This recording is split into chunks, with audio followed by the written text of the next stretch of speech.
Within the city limits, fireworks are now completely illegal. But outside of the city limits, you can still have your 4th of July fun.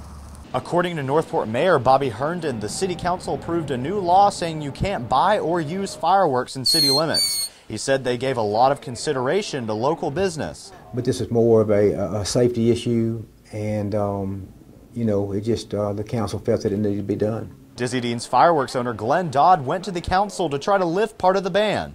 Originally, you couldn't even buy within police jurisdiction. We cooperated, worked together, found what we feel like is a really good compromise, and that is that we are still allowed to sell within the police jurisdiction. And both Dodd and the city of Northport agree that you can find a middle ground between good safety and good business. Any decision the council makes, you know, we got several businessmen on the council, me being one of them. We want to see businesses do well and prosper. Of course, there are a lot of people that live up in this area where we are now in 69 North that are seeing us when they come by, and we're getting a lot of new customers that way. In Tuscaloosa County, Tommy Townsend, WVUA News. Stay calm, stay calm, stay calm, stay. DCH Regional Medical Center registered nurse Chris Jennings taught a group of teenage girls how to be a safe babysitter. The idea for a sitter safety course came after a tragedy involving a choking infant. The infant died.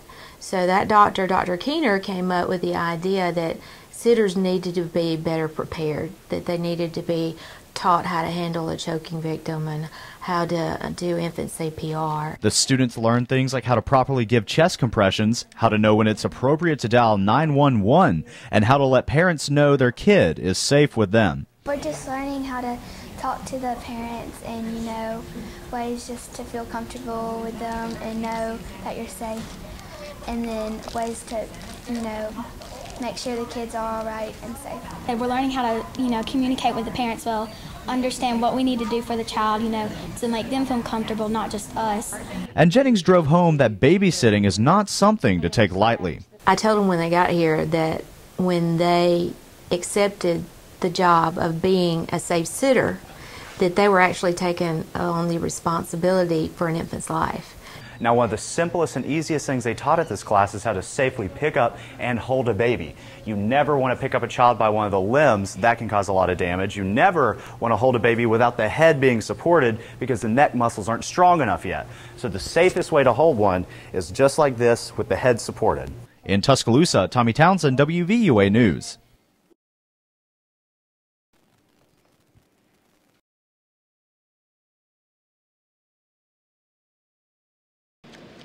You know, in the last 2 days, I pulled 2 bodies out of the river. Don't come back across this buoy line.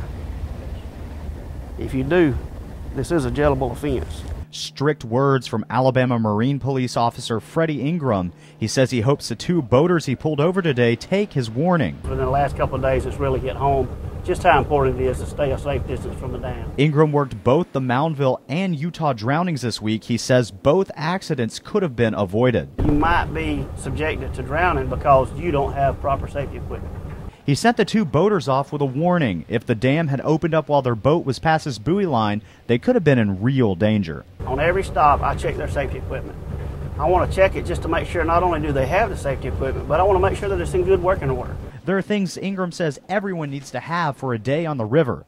You always need to go out with at least one other person. You also need a throwable flotation device. Communication gear and medical kits are also a good idea, and know your limits. Just don't even push it. If you're not a good swimmer, don't go any further than waist deep, and try to always have an adult around or have somebody that is an expert swimmer around, so if you do get in trouble, they can help you get out of the water. And Officer Ingram says if you can't have any other piece of equipment with you while you're out on the water, a good life jacket may be your best bet.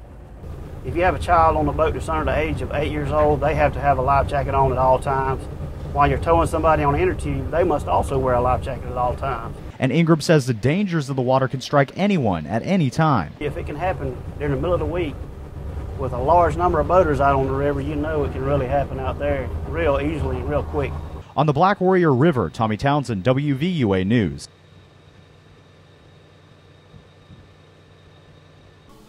In churches and organizations all over West Alabama, people are doing what they can to give back to their community. People like Pastor Vincent Mott. He and volunteers with the St. Peter AME Zion Church prepared traditional Thanksgiving fare and gave it to anyone who came in. Mott says he wishes they could do it every day. Just doing God's will, reaching out to families that don't feel like cooking, to the one that don't have nowhere to go to eat. Meanwhile, across town in the Rosedale community, the Salvation Army set up a truck to serve meals. In addition, they handed out snacks, oranges, and hand-knitted scarves and hats. The Salvation Army still has not rebuilt their Greensboro location since the April 2011 tornado. We lost our building, as everybody knows, but the Salvation Army is still here. And this is one way that we let the community know that we haven't stopped our services. And at the other end of Greensboro Avenue, Chuck's Fish put together hundreds of meals in tinfoil packages. They serve more than 500 people.